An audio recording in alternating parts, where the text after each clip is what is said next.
Welcome back to another Topic Talk with TK Breezy. We got some Smash things to talk about. If you have not already dropped a follow, like, subscribe, in all the places you can, make sure you go ahead and do that. And if you have not already came over to the stream, you can watch this live at twitch.tv/TK Breezy anytime you see these videos. So this weekend we have a LG Smash Invitational, and then we got a couple other topics to talk about. But first, we're going to talk about the LG Smash Invitational. So I just put up the wiki because you can see they had a 10K prize pool. That's pretty nice. It was sponsored by Kroger, which is actually pretty cool because I mean I don't think we've ever had that type of sponsorship. And yeah, the round robin pools were set, best of 3 sets, which I kind of like. I'm tired of everybody thinking we need 3 out of 5 all the time. Fuck that. It's round robin pools. Win faster. Players finishing first and third in group advance to the winner side. Players finish third and fourth in their group advance to losers. Players finishing 5th in their group are eliminated. So not everybody even got out. If you just got L'd on, you got L'd on.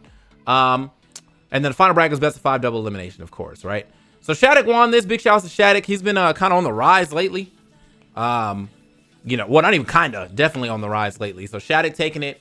Then Sonic's taking second, DeBuzz and Meister third and fourth. It's been kind of wild to see like the Shattuck becoming the answer to Sonic's, or like really just Corrin in general. Because even like, you know, even now we've seen Spargo also bust out the Corrin for some unfavorable matchups as well too. So 5th and 6th we got Riddles and Light. 7th and 8th we got Tweak and MK Leo, and then Mars and Hungry Box. That's crazy. Got a Hungry Box placement, bro. What the? Sorry, no, I know that was a they had to play it out. So Hungry Box actually got last, but you know, it'll be able to be. I didn't even get in. That's a what a way to cloud out on that one, bro. That's funny. Anyway, so yeah, give it up to Shattuck one more time, man. My boy has definitely been tearing it up lately. Got to give it up to Daddick for, you know, being the biggest support for his son, always showing up and being at the places that we need to be, so that Shattuck can continuously rise and be the best that he can. God, he fucking bodied him though. Jeez. So Shattuck from winners. Wait, hold on. Is this wrong? Oh, no, this is right. This is right. So winners, he got 3-0'd. Then he went to game 5 with DeBuzz. Then he went to game 5 with Sonics. And then he just 3-0'd Sonics? Goat. Man. Okay. Now, I got to give it a mouth. My man definitely figured something out, and that's what I like to see. But, hey, man, Sonic's going to come back firing bigger and better, because he always does. I think you can never really hold Sonics down for too long. I feel like the craziest part about Sonics is that I feel like all of his placements lately have been, like, 1st and 2nd. So, yeah. Except for SmashCon. That was kind of rough. Look at that. First, second. Oh, he's getting a lot of seconds. Goddamn. First, second. 25th. Second, first, second. I don't even remember Crown. But second, first. Like, my man has definitely been on a tear. So I'd imagine that he gets back into it relatively quickly. But got to give it up to Sonics, man. You know, for being such a great player to keep it that consistent. He got them Leo type results right now. Shattuck kind of on the rise on himself. Look at that. Third, first, second, third, first. Like, he's been doing it up ever since Genesis on Santa Paws. He won low tier. So like, yeah, he's been on the rise, you know. Why they got this young? Y'all give my boy a better picture, bro. Got this picture from my boy was like 10. Come on, man. You know he don't look like this no more, bro. Anyway. Oh man, that's wild, bro. I can't believe they did my boy like that. But yeah, the LG Invitational actually had a feedback thread, so I gotta also give us another shout out here to Alex G Logistics for giving a feedback thread. And like, I think for the first time that this came out, and for the smaller sponsorship that we had, I think people were always expecting to see like some Summit level things. You need to understand how much money went behind Summit that is not always readily available for these other events. So Watch the Throne does not have the craziest budget. This this Logitech tournament did not have the craziest budget, but I think they made do for what they had. You know what I mean? I think they it was a good event for what we got to see. But people always want like Summit. So let's see. We got Alex G saying, "Yo, let's talk about the Luminosity Invitational. We took the event from concept to execution within 3 weeks on a tight budget. We already know some of the things we're looking to improve for the next one. We're always open to additional feedback. It's a 2-day event, 16 players with qualifiers of voting, and international talent. We're extremely happy with the results with the fast turnaround. We're excited about improving and looking forward to bringing back another invitational soon. Keep up the feedback and let us know how to make Luminosity even better. So first things first, I know that if you look at this, most people are like, well, there was no Japanese representation. Please stop. Okay. It was the first event. All right. And getting people from Japan can be extremely expensive sometimes than it is from getting people from North America and or South America. So before let me just go ahead and read some of this stuff. We got another thoughts. We want to start the event at a more reasonable time for the West Coast viewers, but we had some time constraints this time around. Competitors, casters were both understandably tired. We finished ahead of schedule, which is pretty rare and allowed us to go into the unplanned GOAT talk after the event. More content during broadcast for the event. So yeah, they want to do all that, but he asked for some feedback, see what people are saying. This guy said, getting me as a cast, I mean international casters, other teams of casters were cast in other languages, Spanish, French, Japanese. I'm gonna say W. W for that idea for sure. L for that start. We had Spanish, open to suggestions from French, Japanese watch parties or casters. For French casters, TPK Foster, IB, 5D, Black Bigo, Humming, Hammer Kick, all those. They'd be really good choices, right? Humming will probably end up getting in because I feel like Humming is the guy who normally goes to all these. I think TPK Foster and Black Bigo are probably good picks as well. Dara says, can it come cast one? Always gotta go through all of them. So Snack says, try to have a voting system that could be based on region, Caribbean, Central American, South American. I'm not entirely sure how it could be possible, but it would be nice seeing different faces in these types of invitationals. If y'all need international casters from here, I feel like a lot of casters jumped up to say that. Part of what makes the invitational so fun and fluid is visual theming. Added atop a larger bracket, 10 players isn't enough. A strong visual theme with merch to go with it can create a fun overall experience. That's facts. I mean, I think 10 players was enough for the first time around. But I think, probably we knew it would be nice to have a couple more a little later. LG Cat with the, did she work for LG? Oh, content creator. Okay. Sick. Amazing job at the tight turnaround. One of the biggest questions is, why 3 weeks? Seems like a lot of issues could have been solved with more of a run up. Another issue I have is there was nothing that made it feel different more than any other tournament. Extra content at Invitational was a must. I don't know about that. I feel like sometimes you can just have the Invitational. Like I think it's good to have extra content, but like again, with the 3 week turnaround, which is probably something that Kroger kind of imposed on them, there's really not much you can do with 3 weeks to kind of plan that much. So making sure the tournament runs, getting the people out there in time, and not spending a crazy amount on the budget to get people out there is probably the biggest thing that they could have done to really make this work. So I think Mafia sucks, and I'm really tired of people wanting Mafia because you know what Mafia chat looks like? Mafia is always these guys who have the information, by the way, because you can watch the stream, you can see who's Mafia, and they'll be like, I can't believe these people didn't know that he was Mafia, like he's playing so bad, or he's playing, or I knew that 2 turns ago. Of course you did. You knew it from the start because you got to watch the Mafia part, like when they're like heads down and shit. Like you get to watch. Of course you knew. So, but the chat always wants to act like they're so big brain and very good at this game. No, you're not. You're antisocial, okay? No way you're actually going to find a Mafia game to sit in without fucking shitting your pants in the first place. So I don't want to hear it. I don't want to hear it. Anyway, the main thing I saw people complain about is I don't see it counted for as a pools or best of 3. It's a 2-day. Next time, I'm sure you'll switch it. If it's a 2-day, I'm sure you'll switch it for best of 5. And a 1-day event, definitely down with a best of 3 event. Best of 3. I'm definitely down, and I will definitely be down for more best of 3s in the future. Because again, I think Smashers are overly spoiled with best of 5s. And if invitational, understandably so, I think it's more a best of 5 territory. But when you have a 1-day event, we gotta cut it somewhere. And I think best of 3 in pools and best of 5 for final bracket is fine. I wasn't watching because I was at a local. However, I am watching all the sets, and here's my feedback. 16 players, make the pools best of 5. Okay, everyone says that, and you don't even really know. You don't even know why you like best of 5. You're just saying it because somebody else said it. You killed it with a 3-week turnaround. How possible would introducing a melee invitational be? You lose. You know what? Nah, where's my?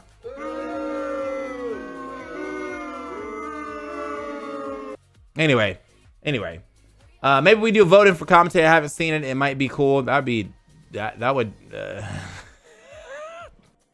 I would feel so bad for a lot of these people that are campaigning, because I think genuinely a lot of these people would campaign, and I think only 2 of them would get in.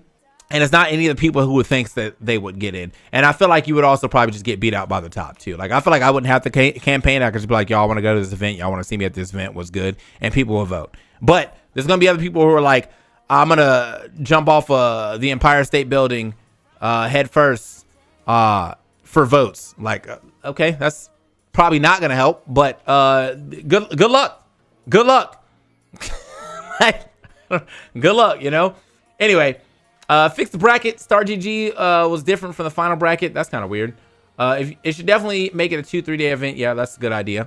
Side events are always my favorite parts. Invitationals, I love to see more of those. Again, 1-day event, it's kind of hard to do. Those, or you know, if you have a 1-day event, it's kind of hard to do all that in 1 day. They picked a funny day though, you know. 420 and Blaze 8. MK Leo was in existence. MKJO, that's what they say. Anyway, best of 5. Obviously, it was possible. Larger budgets so Tweak and Leo can play like they really care. What? No, H-Box is a pretty good one. I can clap it up for that. Where's it? I can clap it up for that. I'm not an H-Box hater. I do think that H-Box is a net positive for the community, but I don't think H-Box is a invitational level player. Like, if I'm being honest, like, you know what I mean? At least without vote-ins. Like, if you're going to come through, at least put some money on top of that. You know what I mean? I don't think that Tweak and Leo play like they don't care, because the money, the prize pot wasn't big enough. I think 10K is still a pretty good prize pot for them. I think Leo just does not care because he's made it. Again, like, that's something we've been talking about. Wow, he's the GOAT. He doesn't have to continuously prove that he's the GOAT when he was the GOAT for so long. And look how his life has drastically changed because of everything that he's been able to do in Smash. I think my man is just like, I'm playing the game to have some fun now. So, Arconi was asked to make a fake stage list, and I would have loved if it wasn't. Don't invite H-Box next time. Voting that don't cost money. You guys did great. So, a lot of that. We got some hate here coming out from AK saying Light says hold up in the US and always barks like a dog, saying Japan is overrated, but when he's going to prove it by winning a Japanese major. Damn, said bark like a dog though. Feels kind of racist. No, I'm kidding. Anyway, overall, I think for a 1-day event, on a 1-day event, I think it's okay. I think this is a pretty decent shot at a 1-day event, and I think in the future they'll probably have a little more planning. I think when you have a turnaround of 3 weeks and having to come up with a bunch of ideas and plans and getting everybody out there and staffing the event all within 3 weeks, I think it's a little hard for you to do that successfully, and then also plan all the other stuff that you see from like Summit, which is not a thing anymore, and then also Watch the Throne, which Watch the Throne's thing, all of our side events were other games, and I know some people were like, well, we don't really care about other games, but you should. We're trying to have a platform fighter renaissance, right?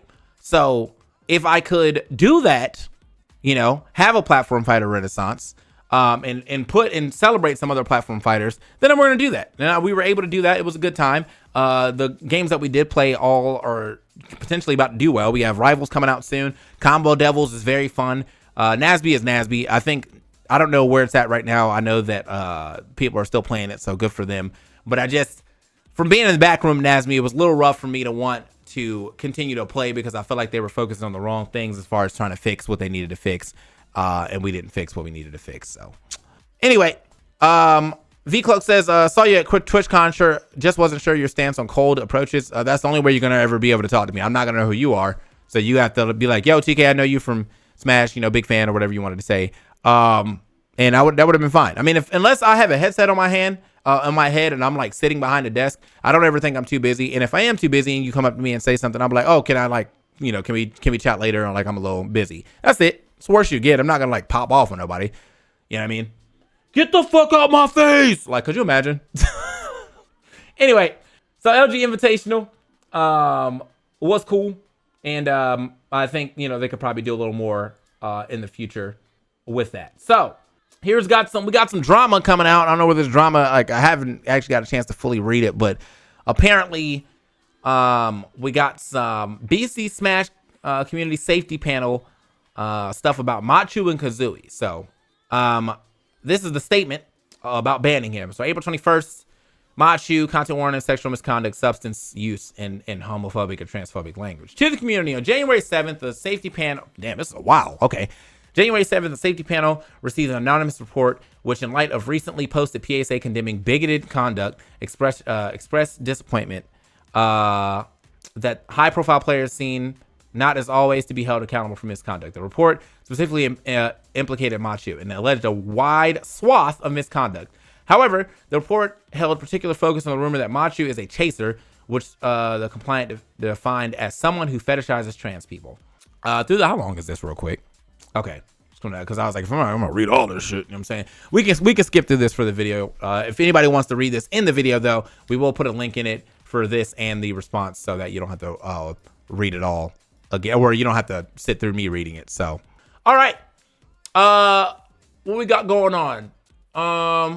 So through the panel, had previously received a vague complaint that Machu had made chaser-like comments while inebriated at tournament after parties. The claim was an indirect quote and has never been made in the form of an official report, and thus was not formally investigated. Upon the submission of a second similar claim, the panel launched an investigation into determining if any misconduct occurred. The panel reached out to multiple witnesses confirmed to have spent a significant amount of time around Machu and above referenced tournament settings. In these initial interviews and upon referrals to witnesses with similar experiences to the panel's the panel spoke to numerous anonymous witnesses of varying relationships to Machu, who had cumulatively accompanied him in the combination of Smash Party environments over the past few years. In speaking with these witnesses, the panel was given clearance to publish the following statements, spanning March 22nd and July 23rd. Witnesses both reported and heavily corroborated 10 in-person interactions. Damn, 10? And where Machu, while drunk, made comments described as trans fetishistic. Okay. These are, as the initial complaint noted, were almost entirely at tournaments and tournament adjacent gatherings, e.g. after parties. 5 witnesses noted a degree of repetition in this behavior, such as they were largely unable to recall specific instances. 7 witnesses reported inappropriate comments made about specific transgender people, many of whom local community members that Machu knew personally. Witnesses unanimously described the usage of transphobic pejoratives to describe transgender people, particularly transgenitalia. 2 witnesses alleged unwanted physical advances made on trans members of the community. The panel received numerous other minor instances of adjacent misconduct, which have been redacted for brevity, as well as other severe conduct that has been redacted for safety, witness safety and confidentiality. Play me in bracket too. Oh, word. Did I win or what? Was this doubles? It's probably doubles, right? I feel like it was probably doubles. I don't really play singles too often, so. Upon confirming, the event cited held consistent story details across multiple independent witnesses. The panel reached out to Machu for his understanding of the panel's findings, as well as his account of certain named events, one-on-one encounters, as well as encounters that could compromise witness privacy safety, were redacted by both witnesses. Out of the counter witness cited several declining having such experience, where such as testify the first stage. In reviewing the evidence, we saw in violation using of language gestures that are seriously obscene, seriously offensive, or seriously insulting nature to another participant, generalized unwanted sexual attention, threat of assault or on another participant or any other person, unwanted sexual advances, openly advocating for encouraging any of the offenses in Article 2.2. So we gave all this, and the panel wishes to remind the community that this information is to be engaged with passively, and that any bad faith engagement with Machu may be classified as harassment. Okay, so they said that Machu was moving wild. He was fetishizing trans people and also unwanted sexual advances, to which there's a decent amount of quote tweets on this, actually. Let me go ahead. Where's the thing where you can see the... is it this? Anyway, I'm going to go to his statement. There was a person who said that they commented on this, and by the time, the time frame of the time that they had been talked to, and the time frame that this went out was 12 minutes. So it was a little surprise. But anyway, this is the response from Machu. Machu says, "Hi everyone. First of all, thank you for taking the time to read my response. I want to start off by saying all these accusations made toward me were placed in the timeline of March 22nd to July 23rd, July 2023. And he said, on April 4th of this year, I was reached out by the BC Smash Safety Panel about accusations toward me, saying that if If it was said they were true, they were considering indefinite ban from BC Smash events with the chance to appeal my ban after 9 months. The first part of this document was going over the direct accusation, my response to each of them. The second part of the document will fortunately be going over my terrible experience dealing with the panel. Okay, now getting into the direct accusations taken directly from the email above. This is the statement about the trans fetishistic comments. He says, although the statement comes across as a bit confused, I believe that the statement is referring to my use of the term girl jig that I've used as part of an inappropriate and untasteful punchline for jokes that I've made in the past. In my statement below, I believe the panel gets into more detail on what this statement means. I list my appropriate response if the statement means something different. I'm open to hear what details would entail so I can address them properly. He also had another thing. We read this already. So he said, I've never made any trans fetishistic comment about any real or fake individual, regardless of if they're local community members who I know personally. I apologize making you be put into that situation. I would appreciate being reached out to for what I did cross your boundaries if you're comfortable doing so. He said, witness unanimously described the uses of transphobic pejoratives. In a few instances past, I've used, so he's talked about using these in comedic terms, which I've definitely heard trans people say themselves. But I guess, depending on the way, like, I guess your allyship and or the way that you did use it, I can see this coming off as offensive for sure. So I'd really like to know the context of how he said it before just fully condemning, but it probably was something that was of bad taste and something that he probably should not have said. Who knows, right? So two witnesses allege unwanted physical advances. This one hurts the most, but not only does the accusation hurt, but it makes me furious. I haven't gotten close enough with anyone in the scene to do anything that could be considered unwanted physical advances. The panel unfortunately never elaborated on the accusation in any regard, and the person who made this allegation about me wanted to stay anonymous. Want to be anonymous to protect yourself is understandable, but since the allegations were made by alleged witnesses and not the alleged victim of the situation, I have every right to believe that whoever made these accusations made them with a malicious intent, got me banned. If the two witnesses of the unwanted physical advances want to elaborate in any extent, rather anonymously or not, I would love to see it.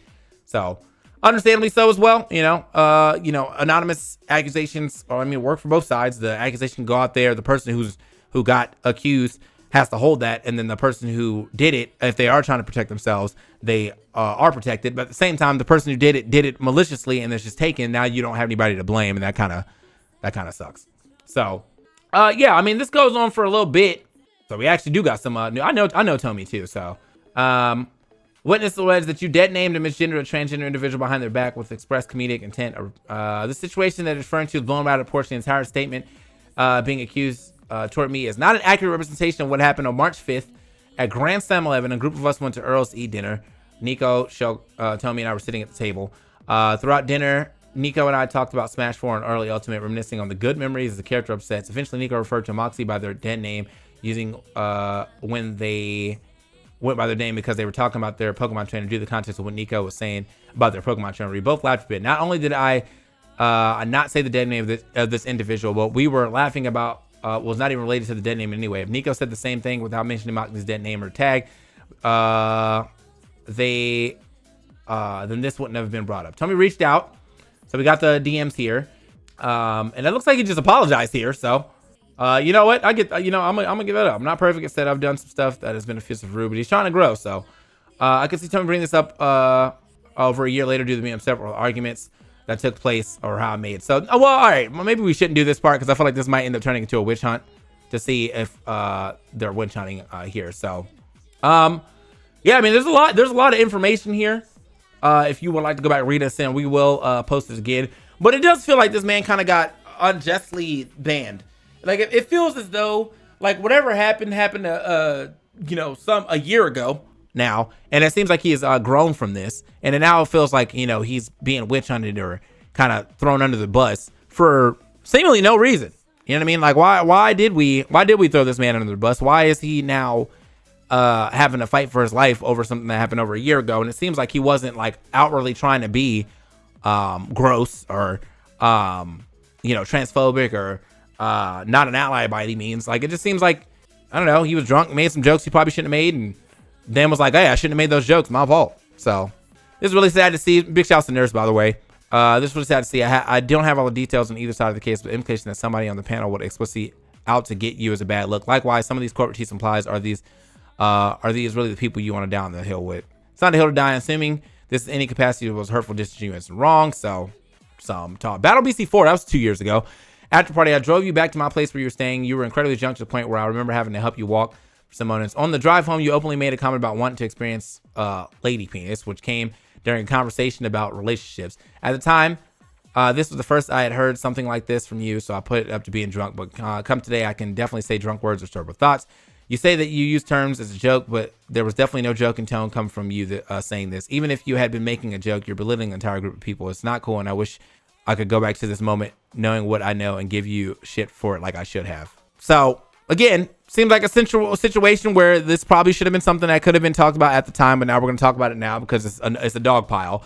And it, hey man, maybe there's more context that I'm missing here.